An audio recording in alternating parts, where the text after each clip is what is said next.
Oi pessoal, tudo bem com vocês? Sejam bem-vindos a mais um vídeo aqui no meu canal. Hoje eu vou estar passando algumas dicas de como ler a Bíblia. Vocês acham a Bíblia difícil de entender? Difícil de interpretar? Mas vocês leem? Porque se não ler, como é que vai entender, né? Tem um pastor Hernani Santos, que ele disse que já leu a Bíblia mais de 30 vezes. Gente, 30 vezes é muita coisa, né? E ele não é um senhorzinho, assim, sabe, velhinho, que já viveu muito e por isso já leu tantas vezes. Não, ele é uma pessoa jovem. E é isso que a gente tem que fazer também. É ler, reler, ler de novo e outra vez até entrar nessa cachola aqui. Mas eu vou estar passando umas dicas bem legais para te ajudar na sua leitura, tá bom? Vamos lá? Tenha sempre mais de uma tradução, mais de uma versão. Eu baixei no meu celular mesmo 4 aplicativos: João Ferreira de Almeida, King James, Nova Tradução na Linguagem de Hoje e a NVI, Nova Versão Internacional. E aí eu comparo, sabe, uma com a outra. Às vezes a gente lê um versículo que não fica muito claro, uma passagem que a gente não entendeu muito bem, e aí é só você ir em outra tradução e ver como tá lá. Eu até separei um versículo aqui para estar mostrando para vocês verem a diferença. Lá em Eclesiastes, capítulo 7, versículo 12, na João Ferreira de Almeida está assim: porque a sabedoria serve de sombra, como de sombra serve o dinheiro. Mas a excelência da sabedoria é que ela dá vida a seu possuidor. Aí você pensa assim: sombra? Sabedoria serve de sombra, como de sombra serve o dinheiro? E lá na NVI, esse mesmo texto está dessa forma: a sabedoria oferece proteção como faz o dinheiro, mas a vantagem do conhecimento é esta: a sabedoria preserva a vida de quem a possui. O que esse texto está querendo dizer é que o dinheiro, ele te dá até uma certa segurança, mas tem situações na sua vida que só a sabedoria vai te ajudar a resolver. Legal, né? Interessante.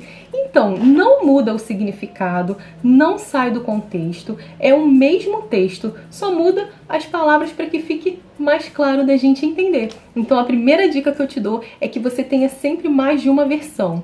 E aí, conforme você for comparando, você vai descobrir uma versão que você vai gostar mais, mas não deixe de ler as outras. Por exemplo, eu gosto muito da King James, mas eu não deixo de ler a NVI, a João Ferreira de Almeida, porque às vezes o que a gente aprende em uma, a gente não vai aprender na outra. Então é sempre bom você estar comparando todas elas. Tá legal? Tenha uma Bíblia de estudo. Eu tenho essa daqui, a Bíblia da Mulher. Ela é muito boa, eu gosto muito dela. Na Bíblia de estudo, quando você for começar a sua leitura, por exemplo, livro de Gênesis, ela vai te dizer quem escreveu esse livro, para quem ele foi escrito, quando foi escrito e por quê. Então, quando você começa a sua leitura, você já sabe, algumas coisas sobre aquele livro. E isso ajuda muito. Por exemplo, a gente está aqui no livro de Gênesis. Quem escreveu o livro de Gênesis? Quem foi o autor? Né? Quem foi o homem inspirado por Deus para escrever esse livro? E qual foi a data? E para quem? Para que povo que ele foi escrito? E o porquê? E aí, ao longo da sua leitura, ele tem vários textozinhos assim, tá vendo? Olha, desenvolvendo o tema que você está lendo. Por exemplo, a gente está no livro de Gênesis. Aí ele está aqui, ó, masculinidade, a natureza do homem. Em Gênesis, né, o Senhor criou o homem. Aí ele desenvolve aquele tema. Casamento, o plano de Deus para o casamento. Deus uniu Adão e Eva. Então ele pega aquele tema que você está lendo e desenvolve. Faz vários textozinhos assim, desenvolvendo. E aqui embaixo, ó, dá para vocês verem? No rodapézinho aqui, ó, é a exegese do texto. Meu Deus, o que é exegese? Exegese é um comentário ou dissertação que tem por objetivo esclarecer ou interpretar minuciosamente um texto ou uma palavra. Então, a exegese do texto nada mais é que uma explicação daquilo que você acabou de ler. Então, você está lendo aqui um capítulo todo, não entendeu muito bem, não ficou muito claro? Embaixo tem uma explicação. Olha que legal! Não tem nem como dizer, né? Ah, eu não entendo a Bíblia. Eu li a Bíblia, mas não entendi. Só que nela mesmo tem uma explicação. Então é muito bom que você tenha uma Bíblia de estudo. A Bíblia de estudo tem tudo isso aqui. Antes de você começar a ler o texto, ela vai te dizer o porquê, quem escreveu, quando foi. Durante a sua leitura, ela tem textos desenvolvendo o tema.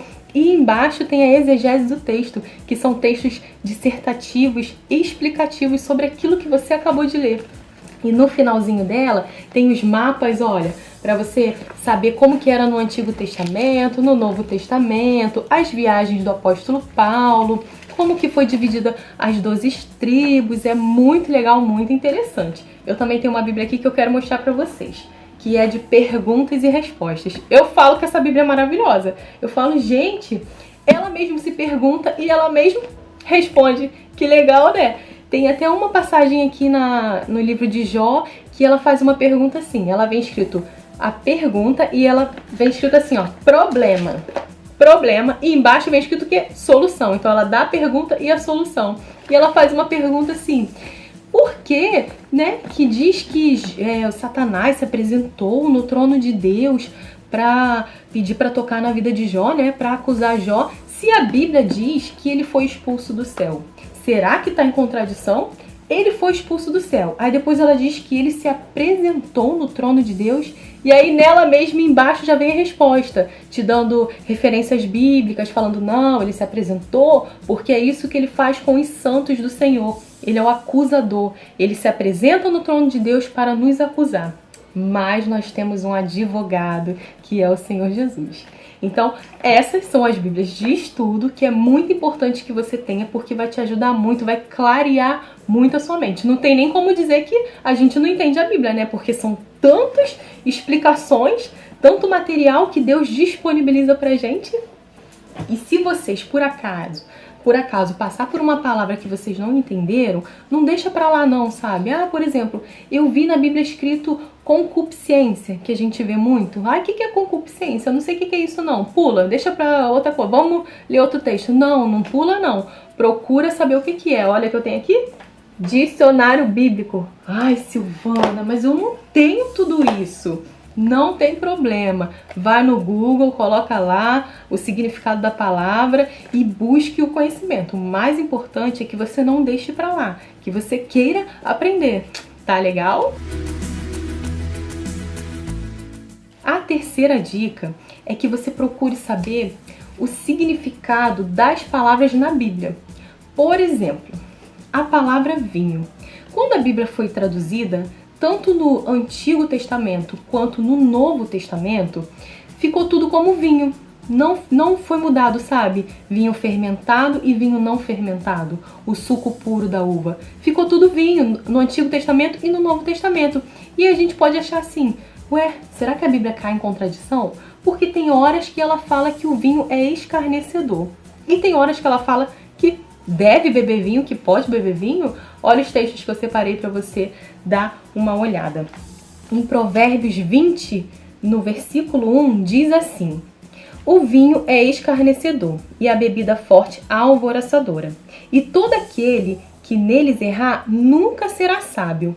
Aí você fala assim, e não pode beber vinho. Olha só, o vinho é escarnecedor.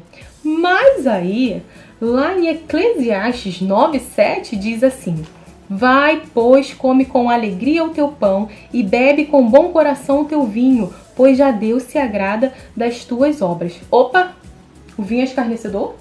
Mas agora eu tenho que beber vinho? Como é que é isso? E o apóstolo Paulo ainda mandou Timóteo beber vinho.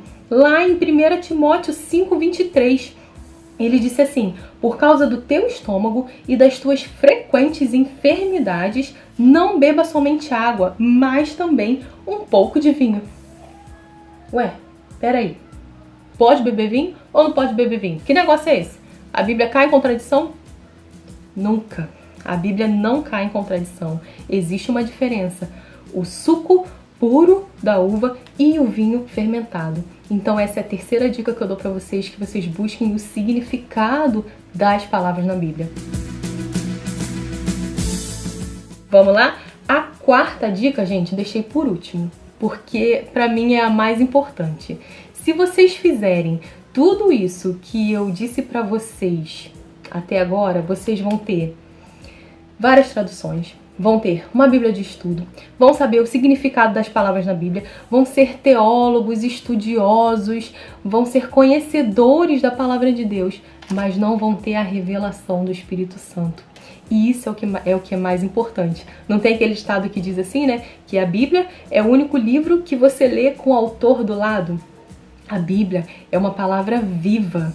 É o Senhor, é Deus falando com a gente, sabe? Não é um livro comum, um livro de história que você vai aprender como que foi criado o mundo, né? Como que a gente tá aqui e tantas outras coisas. Não, é Deus falando com a gente através dela. Então a minha quarta dica é que você ore ao Espírito Santo antes de ler. Quando eu tô em casa, sabe, eu boto a mão na minha cabeça mesmo e falo assim: Senhor, em nome de Jesus, abre o meu entendimento para a tua palavra.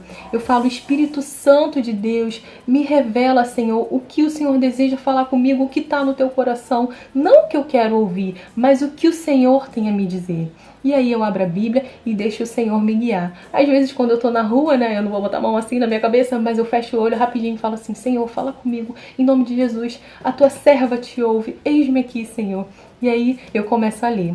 Se você nunca leu a Bíblia, comece pelos 4 evangelhos, Mateus, Marcos, Lucas e João, que vai contar a história de Jesus, o seu nascimento, o ministério do Senhor, né, sua morte e ressurreição. Mas também não se liga muito nisso não, deixa o Senhor te guiar, porque se Ele quiser te levar para o Antigo Testamento, Ele também vai levar. Tá legal? Mas essa quarta dica é a mais importante. Não deixe de orar antes de ler a palavra do Senhor. Que essas dicas te ajudem muito na sua leitura, que você consiga ler, entender e conhecer a palavra do Senhor. Tá legal? Fiquem com Deus. Até o próximo vídeo.